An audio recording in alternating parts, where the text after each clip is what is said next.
On the 25th of February, a day into its invasion of Ukraine, Russian troops from the Belarusian border took over the Chernobyl disaster site.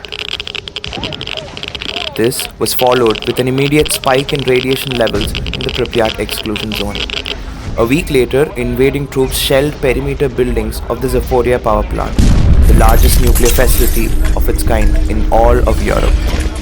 As of the recording of this podcast, there has been reports of troop movements towards the third plant. Has the Ukrainian invasion reignited the fallout threat that haunted everyone for most of the Cold War? Join Shubhankar Mukherjee as he traces the history of the Soviet nuclear program and its failings while inquiring experts about the nuclear future of the European continent and the world.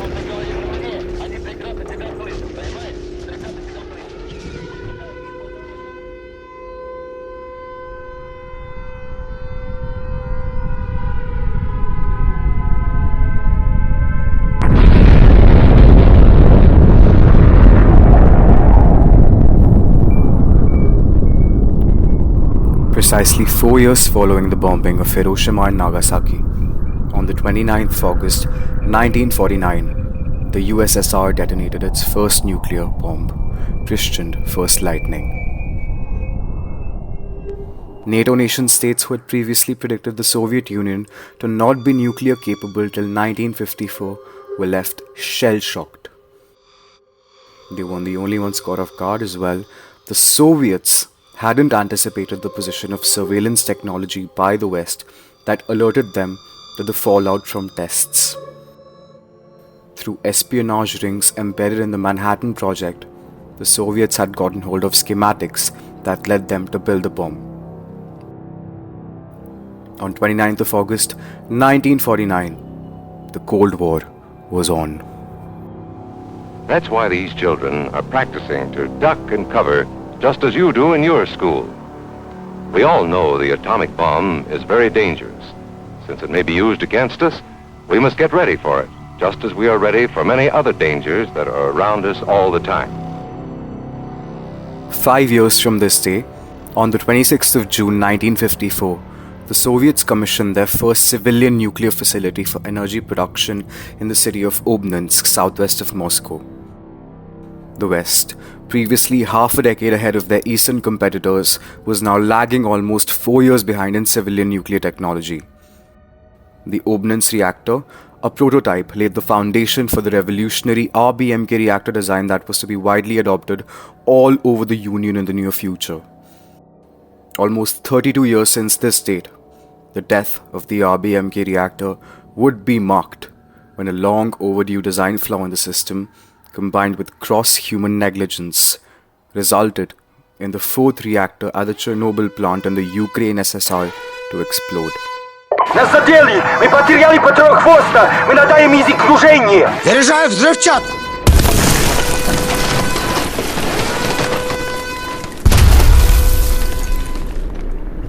This fallout spread all over northern Ukraine and southern Belarus, reaching as far as Norway, dispersed by wind.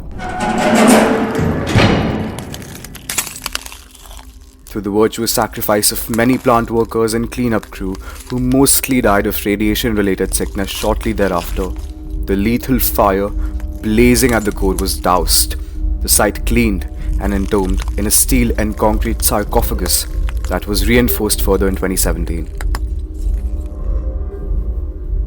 According to Rakesh Sood, a high-ranking diplomat formerly serving with the Indian Foreign Service, in Putin's head, 86 is, in a sense, the beginning of the decline of the Soviet Union. And he has always looked upon that as the biggest tragedy of the 20th century, the breakup of the Soviet Union. This was then followed by the withdrawal after the 10-year intervention in Afghanistan in 1989. So we would call upon the Soviet Union to refrain from other forms of interference in Afghan affairs. The Soviet Union has nothing to fear from the establishment of an independent, non-aligned Afghanistan. It was followed by the coming down of the Berlin Wall in November of 1989. Mr. Gorbachev, tear down this wall. The unification of Germany, the moving out, the declaration of independence by Poland, Czechoslovakia, by the Baltic republics, Lithuania, Latvia, and Estonia, and then eventually in 1991, breakup of the Soviet Union into 15 republics. The former Soviet Union, the assertion of freedom and democracy, even though this is a process that has not yet fully run its course, this is the most important prerequisite for democratic change.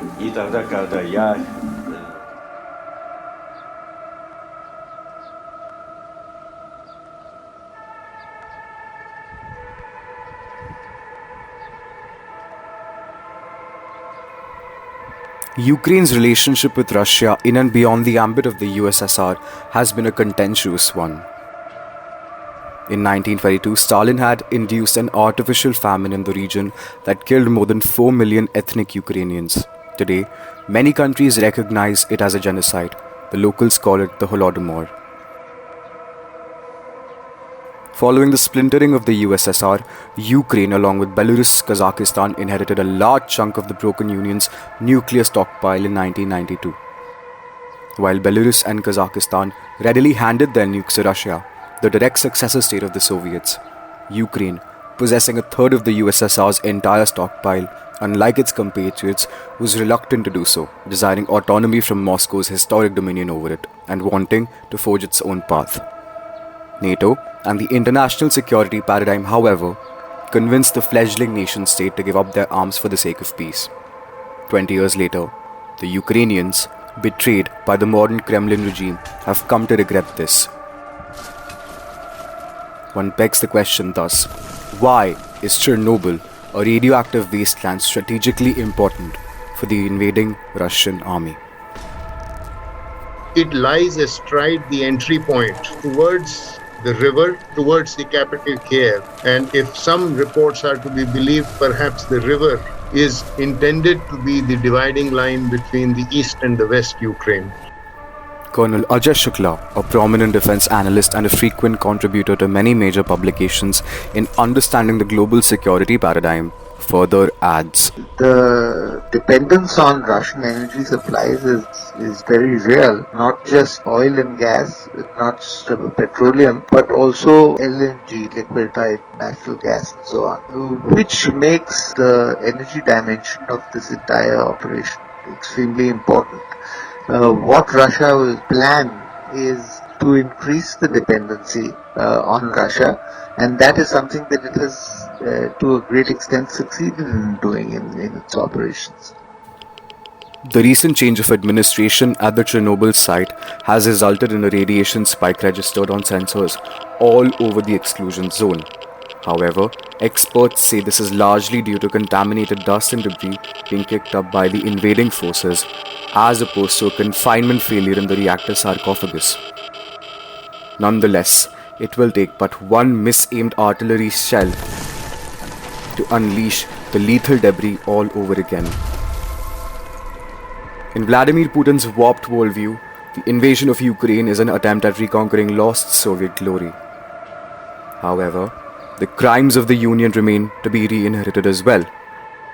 Invasion or not, warfare on radioactive grounds is a recipe for disaster in the making, as we wait with bated breath, hoping the inheritors do not reopen Pandora's box.